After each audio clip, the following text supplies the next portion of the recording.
वंदे मातरम मित्रों, कैसे हो। आज रविवार है। रविवार को अपने मित्रों से लाइव प्रसारण के जरिए संवाद करने की योजना रहती है। विगत 27 दिनों से योग सत्र का आयोजन नियमित हो रहा था। आज योग सत्र 28 की जगह इस लाइव प्रसारण ने ली है। कल पुनः योग सत्र का आयोजन होगा, जो YouTube के चाणक्य विजय चैनल पर प्रसारित होगा। आज के लाइव प्रसारण का विषय संक्षिप्त है। हम सब अपने राष्ट्र की राष्ट्रीयता को संज्ञान में ले, हम सब अपने भारतीय नववर्ष को गर्वपूर्वक मनाने हेतु प्रयासरत हैं।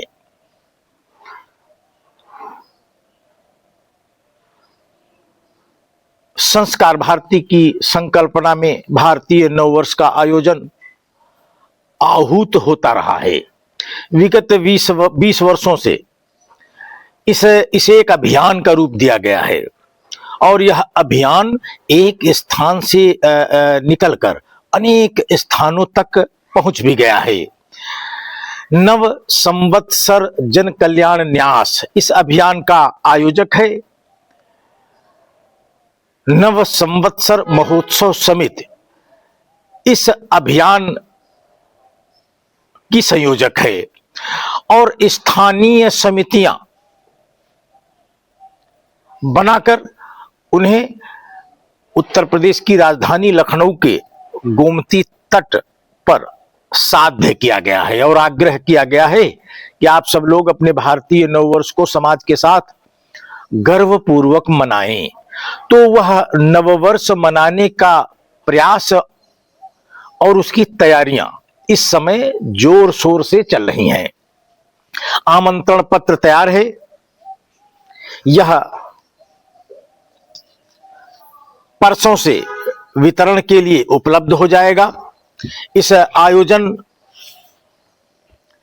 में इस बार एक पुस्तक का विमोचन भी हो रहा है। पुस्तक का विमोचन परम श्रद्धेय बाबा सत्यनारायण मौर्य जी, आदरणीय माननीय स्वांतरंजन जी, श्रीमान आशुतोष शुक्ल जी जो दैनिक जागरण समूह के संपादक हैं, और डॉक्टर महेश दिवाकर जी जो मुरादाबाद में जिनका निवास है। आप साहित्य भूषण हैं। अखिल भारतीय साहित्य परिषद से आप संबद्ध हैं। इस कार्यक्रम का विमोचन कार्यक्रम नव संवत्सर महोत्सव समिति कुड़िया घाट के सानिध्य में किया जाएगा, जिसकी कमान हमारे अनुराग पांडे जी, हमारे अवधेश तिवारी जी और हमारी रंजना द्विवेदी दीदी संभाल रही हैं। अपने कुड़िया घाट का कार्यक्रम केंद्रीय कार्यक्रम है। इससे विस्तारित कार्यक्रमों ने जो स्थान प्राप्त किया है वह एक घैला घाट है, जहां से गोमती माता अपने राजधानी लखनऊ में प्रवेश करती हैं।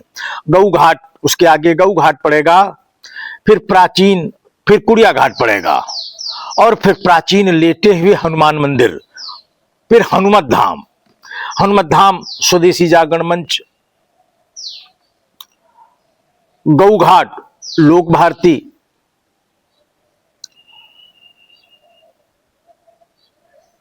कुड़िया घाट पर अनेक संगठन सहभाग की भूमिका में उपस्थित हैं, जैसे लोक कलाकार आयाम सामाजिक समरसता विभाग अवध प्रांत, हमारी राष्ट्र सेविका समिति, हमारे गंगा समग्र अभियान, हमारे लोक भारती, हमारा गोमती दर्शन, यह संस्था बहुत ही प्रभावी और ऊर्जावान नवयुवकों के दायरे में है। गोमती दर्शन के जरिए गोमती माता को पुनर्जीवित करने का प्रयास हमारे दिव्य कार्यकर्ता करते हुए पाए जाते हैं। हमारा संगीत कला संस्थान चिन्हट, नववर्ष स्वागत समिति, जिसका आकर्षण हमारे संदीप बंसल जी हैं, नववर्ष चेतना समिति, हमारे डॉक्टर साहब इस चेतना समिति के जरिए नववर्ष की चेतना को अनवरत फैला रहे हैं। और भारत माता पूजन समारोह समिति, हम सब अपने भारतीय नववर्ष का आयोजन सूर्यदेव भगवान की प्रथम किरण को अर्घ्य देने के हेतु करते हैं। ऐसा माना जाता है कि वर्ष प्रतिपदा के दिन पृथ्वी पर जो पहली किरण आती है वो अत्यंत समृद्धशाली, बलशाली और कल्याणकारी होती है। भारत भूमि पर पहली किरण पड़े, उसका स्वागत हो, उसको प्रणाम किया जाए और प्रणाम करने के बाद उनसे कुछ मांगा जाए कि हे सूर्यदेव भगवान, अपने भारत राष्ट्र को प्रकट करें, अपने भारत राष्ट्र को परम वैभव तक ले जाने हेतु संयुक्त राष्ट्र भारत के सृजन की शक्ति दे। यह शक्ति संगठन शास्त्र के आधार पर ही प्रकट हो रही है। भारत भूमि राजनीति के मकड़जाल में उलझाया गया है, इसीलिए उसे इंडिया दैट इज भारत बोला गया है। हमें यह स्वीकार्य नहीं है कि हमारी भारत माता का कोई अंग्रेजी में नाम भी पड़े। विधर्मियों ने भारत भूमि पर बलात् शासन करते समय इस दिव्य भारत भूमि को इंडिया में परिवर्तित कर दिया और हमारे समाज के ही लोगों को कन्वर्ट कर उस इंडिया को बचाए रखने हेतु किसी कन्वर्ट विद्वान अंबेडकर का संविधान दे दिया। अब अंबेडकर के संविधान के द्वारा इंडिया को बचाते हुए, भारत को अदृश्य बनाते हुए हम परम वैभव तक कैसे पहुंच सकते हैं? इसलिए हमें निर्णय करना होगा कि हम इंडिया या भारत दो में से किसी एक को स्वीकार करेंगे। हम भारतीय अपने भारत के प्रकटीकरण के प्रति जवाबदेह हैं, इंडिया के प्रति नहीं। इंडिया कन्वर्ट लोगों की जवाबदेही हो सकती है, पर निकट भविष्य में भारत भूमि पर जिन जिन लोगों ने कन्वर्जन स्वीकार किया है वह परावर्तित किए जाएंगे। आग्रह पूर्वक नहीं मानोगे तो बलात् किए जाएंगे। ठीक उसी तरह जिस तरह आपको धर्म परिवर्तित कर अन्य विधर्मी समुदाय में ले जाया गया है, हम उसी नीति का पालन करते हुए आपको परावर्तित कर पुनः वापस उसी संस्कृति में ले आएंगे जिस संस्कृति को आपके पूर्वजों ने पोषित किया है, सुशोभित किया है। हां, बृहत समाज में कमियां होती हैं, आचरण में भी कमियां होती हैं। क्या हम अपनी आचरण की कमियों की वजह से अपनी सभ्यता को मिटा दें, उसे तिलांजलि दे दें? यह नकारात्मक भाव भारत का नहीं है। भारत का तो स्वभाव घास की रोटी खाकर भी भारत को प्रकट करने का है। भारत का स्वभाव धर्म परिवर्तित होकर भारत की अस्मिता को नष्ट करने का नहीं है। यह बात ध्यान में रखी जाए। और भारत का प्रकटीकरण भारत भूमि पर लागू राजनैतिक सिस्टम से कभी नहीं हो सकता। जितनी बार प्रयास होगा हम उतनी बार असफल होंगे। यह पूर्व का इतिहास भी बताता है। वर्तमान कालखंड में भी हमने एक योद्धा स्वयंसेवक के रूप में दिया तो था, वो बनिया बक्का निकल गया। वह नेतृत्व करते करते राजनीति की भेंट चढ़ गया और भेंट चढ़ने के बाद जो कुछ बना था सब मिटाकर ही वहां से जाने का संकल्प भी दिख रहा है। ऐसी स्थिति में राष्ट्र को एक दिशा देनी होगी। राष्ट्र राजनीति से नहीं चलेगा। राष्ट्र राजनीति नहीं, सिर्फ राष्ट्रनीति से ही चलेगा। राजनीति करने वाले लोग पंचवर्षीय योजना बनाकर भारत को सिर्फ शासन पद्धति के आधार पर विकसित करना चाहते हैं, जबकि भारत भारतीय संतति के प्रयास से विकसित होगा, प्रकट होगा। इसलिए हम सबको यह सतत प्रयास करना होगा कि हम सब स्वेच्छाचारिता से अपने भारतीय नववर्ष को का वर्ण करें, उसे समाज के साथ गर्वपूर्वक मनाने का प्रयत्न करें। यह प्रयत्न प्रारंभ हो चुका है। एक विधा के रूप में हम सबके समक्ष प्रस्तुत भी हो चुका है। हम सब हिंदू होने के नाते उसका संज्ञान ले और सूर्यदेव भगवान की प्रथम किरण को पवित्र जल से अर्घ्य देकर अपने घर परिवार, मोहल्ला और समाज के साथ भारतीय नववर्ष को मनाना प्रारंभ कर दें। यही भारत के प्रकटीकरण की गारंटी है। अन्य जितने भी प्रयास होंगे वह साधन है, साध्य नहीं है। साध्य माने लक्ष्य, हमारा यही है और हम लक्ष्य को ही केंद्र में रखकर साधनों का उपयोग करते हैं। इन्हीं साधनों का उपयोग करते करते एक परिवार का सृजन हो गया। इन्हीं साधनों का ही उपयोग करते करते हम भारत को प्रकट करेंगे। इसमें आपका योगदान क्या होगा? आप अपने भारत माता के प्रकटीकरण हेतु अपना कोई बहुमूल्य योगदान देंगे?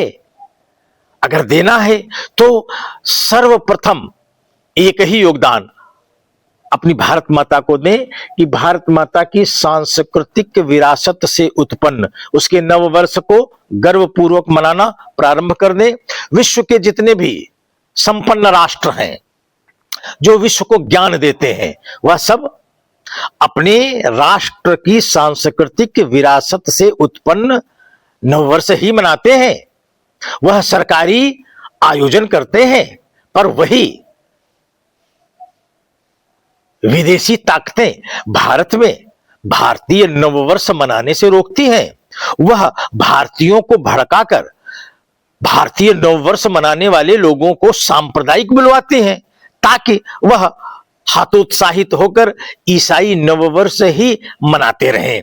जबकि भारत के संविधान में छल कपट प्रपंच पूर्वक नववर्ष का जिक्र नहीं किया गया है। किसी राष्ट्र के अंदर कोई संविधान जो राष्ट्र की व्यवस्था को संचालित करता हो और उसमें उस राष्ट्र का नववर्ष अंकित न हो, इससे बड़ी और साजिश क्या हो सकती है? जब इस साजिश का चिन्हीकरण हुआ तो विधर्मियों ने संविधान में संशोधन कर उसे शक संवत के तौर पर स्वीकार कर लिया, जबकि यह नववर्ष नहीं, शक संवत के पंचांग को स्वीकार करके हिंदू समाज को भ्रामक स्थिति में डाल दिया गया ताकि वह शक संवत मनाते नहीं हैं। विक्रम संवत भारतीय नववर्ष हम मनाने नहीं देंगे, तो वह विवशता पूर्वक ईसाई नववर्ष ही मनाते रहेंगे। इतनी बड़ी साजिश भारत के साथ होती रही और हमारे विद्वान मनीषी उस साजिश को पकड़ नहीं पाए, या किस तरह की विद्वता उनके अंदर है, या राजनैतिक आवरण ओढ़े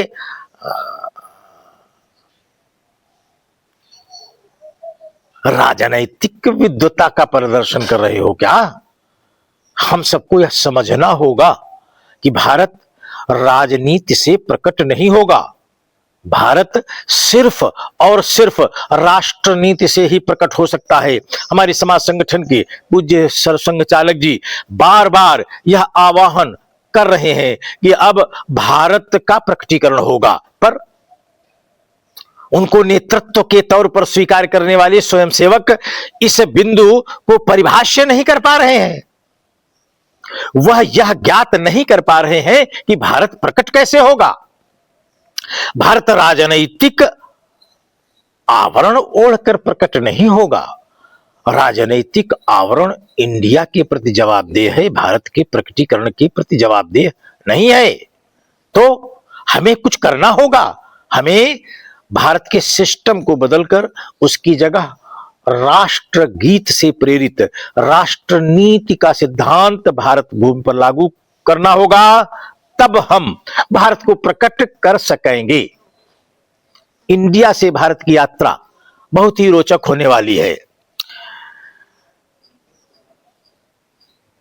इस यात्रा को रोचक बनाने हेतु समाज को समरस करने के अनथक प्रयत्न हुए हैं। 100 वर्षों तक अनथक प्रयत्न किए गए हैं कि हमारा समाज समरस हो, ताकि वह शक्ति संपन्न होकर विश्व में भारत को विश्व गुरु की भूमिका में ले जा सके। पर 100 वर्ष के अनथक साधना और पूर्व के कालखंड में अनेक महापुरुषों ने समाज को समरस करने के अनेक प्रयत्न किए, फिर भी आज समाज जातीय वैमनस्यता का शिकार दिख रहा है